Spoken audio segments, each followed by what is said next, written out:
Good afternoon, everybody. It's your boy Nerdicane. I'm going to tell an Air Force story, one of my many adventures in the Air Force. This one is about the best TDY I ever did in my life, and it was amazing. I'm going to set the stage. It's 1998. I'm stationed at Lakenheath Air Force Base in England. Lakenheath, England. So, it's 1998. There's fighting going on in what was known as Yugoslavia. It's no longer Yugoslavia, it's like 3 different countries now. That's our fault. Well, I wouldn't say fault, but that was because of us. Now, what happened is Slobodan Milosevic was ethnically cleansing a minority Muslim population there. I mean, it was pretty bloody. And that whole area has a long history of just violence and civil war and unrest, and it's go look it up. There's videos on that. But my part in the whole deal. So what had happened before, a few months before, I was in Saudi Arabia. I did a tour in Saudi Arabia, and I got out of there. I was working for, one of the guys who I worked for, one of the guys I drove for, was a colonel.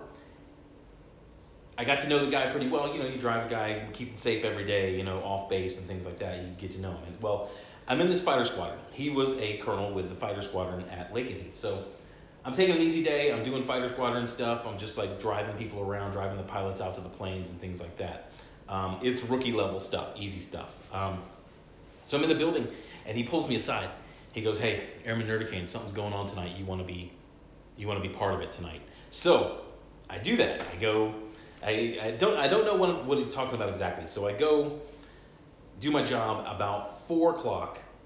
No, about 3 o'clock. All flying stops. The fighters who are out come back in. They RTB.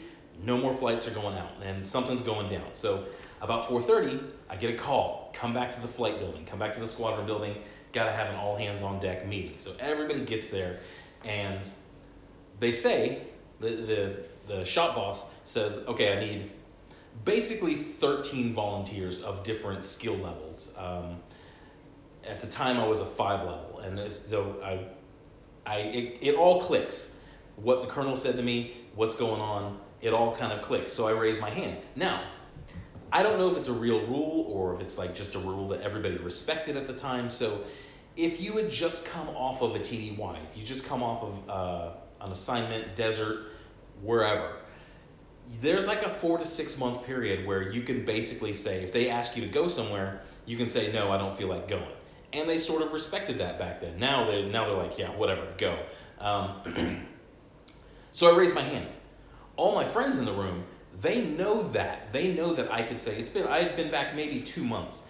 They know that I could say, "No, I don't want to go," and they would have to respect that. I would be like the last person they pick. So my friends see that, and they raise their hands, some of them reluctantly. And okay, you, all these people, everybody get out. They tell us, "Okay, go home, pack your stuff, pack one or 2 uniforms, pack civilian clothes, get back here, you're getting on a C-130 at 9 p.m. Destination, classified, duration, unknown." So we do that. We go from like 5 p.m. to 9 p.m. and we're on a plane. We're on a C-130, which if you've never ridden a C-130, it's quite a plane to ride on. It is. My thoughts of the C-130 were, it's the workhorse of the Air Force as far as cargo goes. It is definitely not the comfort horse. I would place it just above Spirit Airlines on the comfort scale, but much more reliable as a plane. It's incredibly reliable. But we get airborne, and that's when they tell us where we're going. They say Cervia, Italy. Nobody knows where the hell that is. We know one base. I know of one base in Italy. It's Aviano, up in the north. My friend Dodger, he's got an atlas of Europe. He's got this little thing, and he's trying to find Cervia, Italy. Finally, we find it. It's on the east coast of Italy. It's about midway up east of Bologna in Emilia-Romagna. We don't know anything about it. We don't know if we're going to if it's going to be an isolated base, if it's going to be a base near a town. Just, most Air Force bases are in the middle of nowhere. If you've ever been on an Air Force base, there's a few in really cool cities. There's there's one in Japan, and then there's MacDill down in Tampa, but that's a brass base anyway. That's not really a fighter squadron base, but that's a command base. That's why it's in such a cool location. But my memories of being on the C-130 was, it wasn't completely full. It was pretty empty, aside from us. And, we were throwing a football around inside of a plane. It's a really weird feeling to throw a football around in a plane.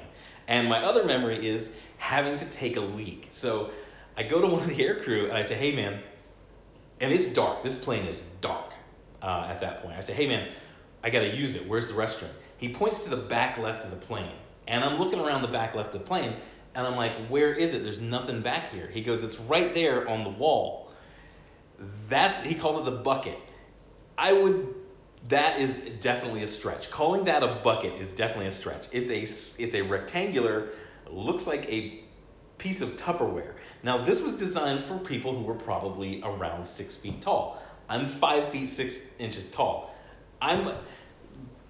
So I gotta take a leak. I'm on my tiptoes. I got my junk in one hand, and the other hand is holding onto the C-130, and C-130s bounce around like crazy. So I'm trying not to piss on myself, and I'm trying not to piss on the plane. Meanwhile, my buddies see this, and they start throwing stuff at me. They start throwing like empty water bottles and stuff at me just to screw with me. And the air crew is having a good time. They're yelling at me not to piss on their plane. So that's my memory of the plane. Anyway, we get on the ground. I'm thinking, we get on the ground in Cervi, Italy. There's snow on the ground. It had snowed a few days before, and there was that lingering snow. But it was starting to get warm. It was the beginning of spring there.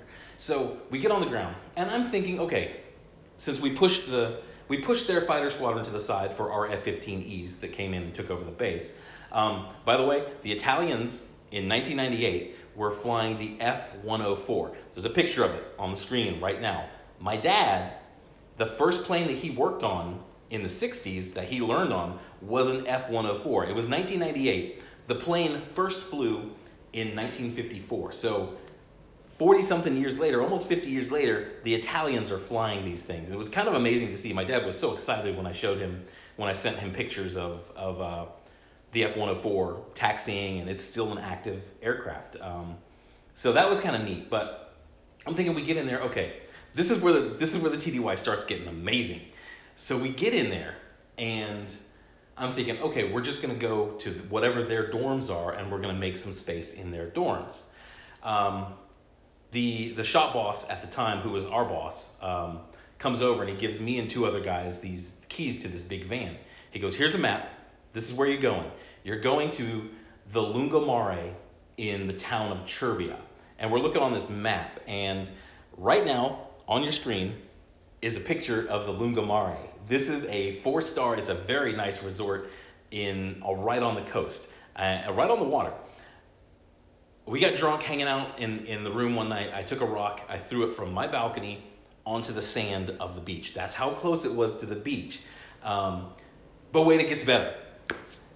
They say, okay, the reason why we had you guys bring so much civilian clothes, we want you to blend in. We want you to, you're not gonna be wearing uniforms on this assignment. We want you to blend in as much as possible with the local population, because you're gonna be driving amongst them quite a bit. So we didn't have to wear uniforms. This whole time, we did not have to wear uniforms, which was kind of amazing. The dead giveaway was the boots. I didn't bring any shoes other than the boots, so I had to go buy shoes. But it gets better. It keeps getting better. So we're working for NATO. NATO pays differently. So we're still making our base pay from the military, and we're making cost of living adjustment because we were stationed in England. So we're still getting that. We're getting our base pay, and then we're getting pay on top of that it's for people, it's to counteract if the place that you're living, if their dollar is stronger or their money is stronger than the dollar, that's what they give it to you. So we're making all that. Plus, NATO is paying us $90 a day. No, $97 a day. It started at 90, and then about halfway through, they were like, have 97.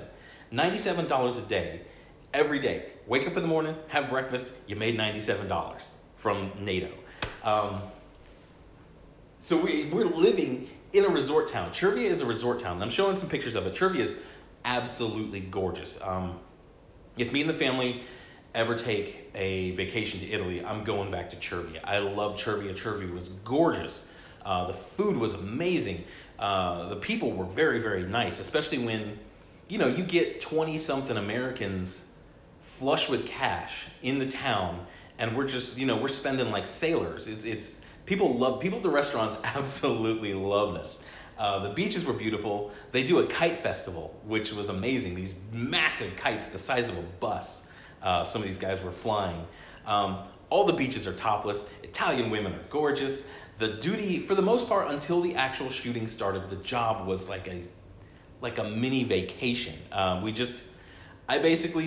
wore civilian clothes and I did runs from that base to Aviano up in the north. I had to drive through Bologna and around this kind of roundabout way because there's no direct route to get drop tanks for the airplanes.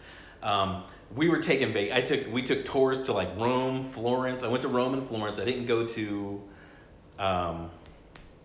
Venice. I didn't go to Venice. I didn't go to Milan. I think Milan, the trip was scheduled to go to Milan, but then the actual fighting started. So that was the end of that. But it was it was like a vacation. Yeah, we still had to work. Yes, there was a war going on, but when you're in the Air Force, war is different than, say, diversity comics experience in war.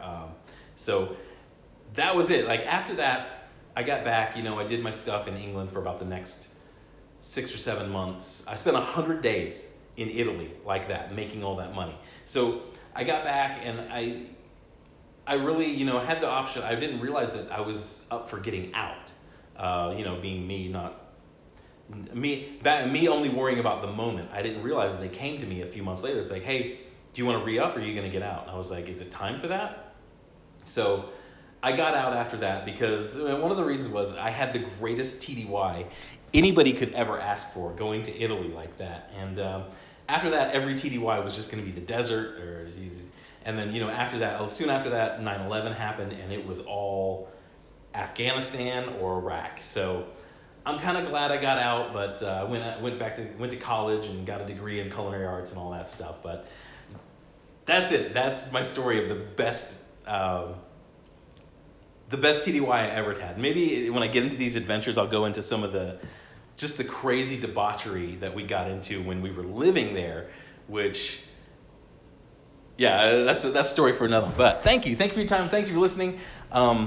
You guys, you military guys out there, I hope in your military career, I hope someday all of you get to do a TDY like I did, because that was absolutely amazing. But thanks for your time. Hit a like, hit a subscribe. You guys go have a good day and plan your vacation to Cervia, Italy, the Lungomare. It's absolutely gorgeous. Tell Laura Donna I said hi. Bye.